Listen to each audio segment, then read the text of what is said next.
میرے آقا میں حاضر ہوں، میرے آقا میں حاضر ہوں، میرے آقا میں حاضر ہوں۔ نبی کریم صلی اللہ علیہ وسلم ہر معاملے میں اپنی امت کی رہنمائی فرماتے ہیں۔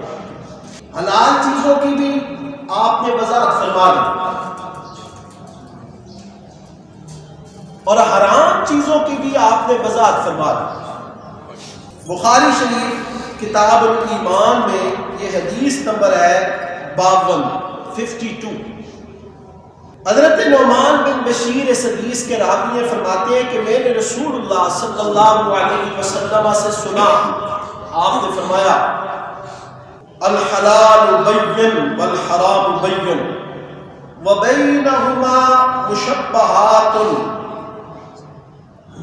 کہ حلال واضح ہے اور حرام کو بھی واضح کر دیا گیا۔ ایسا نہیں ہے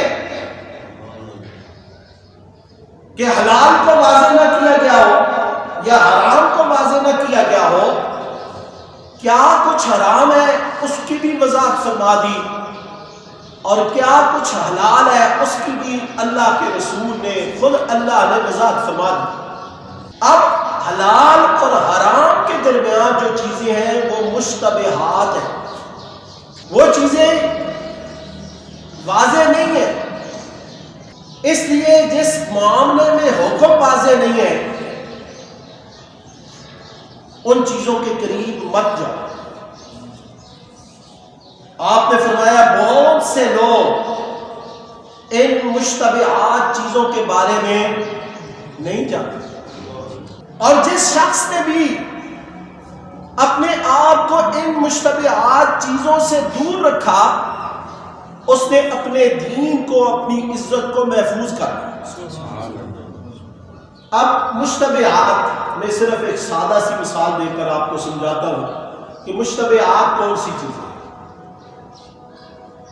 مثلا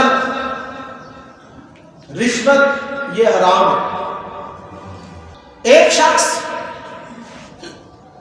ملازمت کر کے جو رقم حاصل کرتا ہے وہ اس کے لیے حلال ہے، لیکن رشوت کے ذریعے جو مال حاصل کرتا ہے وہ حرام ہے۔ اب اس شخص کے بارے میں یہ کلیئر نہیں ہے کہ وہ جو آپ کی دعوت کر رہا ہے وہ رشوت کے پیسوں سے کر رہا ہے یا پھر وہ تنخواہ کے پیسوں سے کر رہا ہے۔ یہ مشتبہات، اس لیے ان مشتبہات چیزوں سے بچنا یہ دین اور عزت کو بچانا ہے۔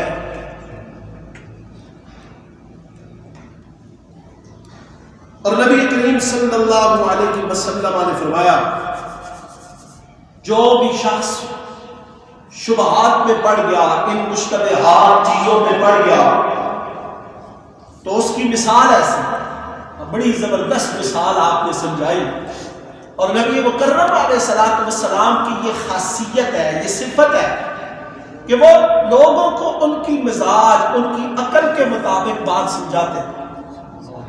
آپ نے فرمایا اس کی مثال ایسے ہے جس طرح کہ ایک شخص سرکاری چراگاہ کے ارد گرد مویشی چراتا ہو۔ سرکاری چراگاہ ہے، اس کے ارد گرد ایک شخص مویشی جانور وہ چراتا ہو اور قریب ہے کہ وہ جانور اس سرکاری چراگاہ کے اندر داخل ہو جائے، جو منع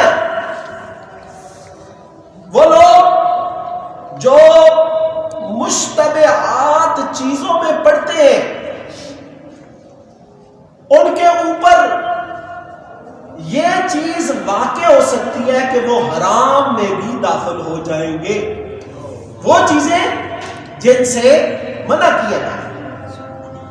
تو وہ شخص جو سرکاری چراگاہ کے ارد گرد جانور چراتا ہے، قریب ہے کہ وہ سرکاری چراگاہ میں بھی داخل ہو جائے۔ اور آپ نے فرمایا الا خبردار، زمین میں اللہ کی چراگاہیں، اللہ کی حرام کی ہوئی چیزیں ہیں، یعنی ان جگہوں میں آپ نے نہیں داخل ہونا جو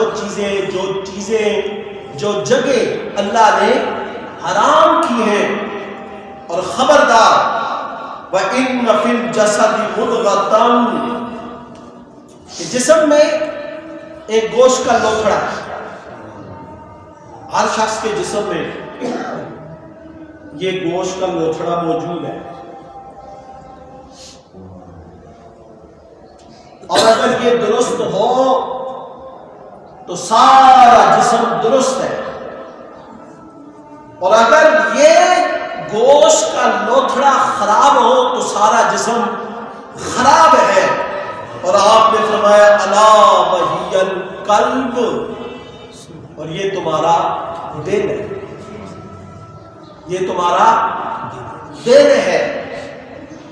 اس لیے دل پورے جسم کا سردار ہے، دل کو جتنا صاف رکھو گے، سیدھا رکھو گے، یہ تمہارے جسم کی کمانڈ کرے گا اور تمہیں ان محارم سے بچائے گا۔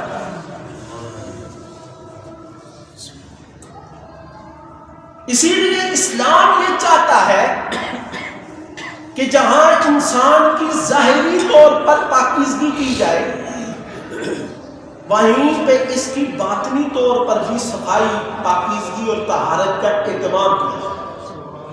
آپ اسلام کے فلسفے کو پڑھیں،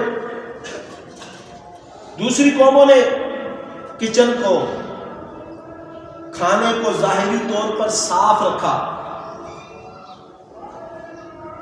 لیکن اسلام کا حکم ان سے بڑھ کر ہے۔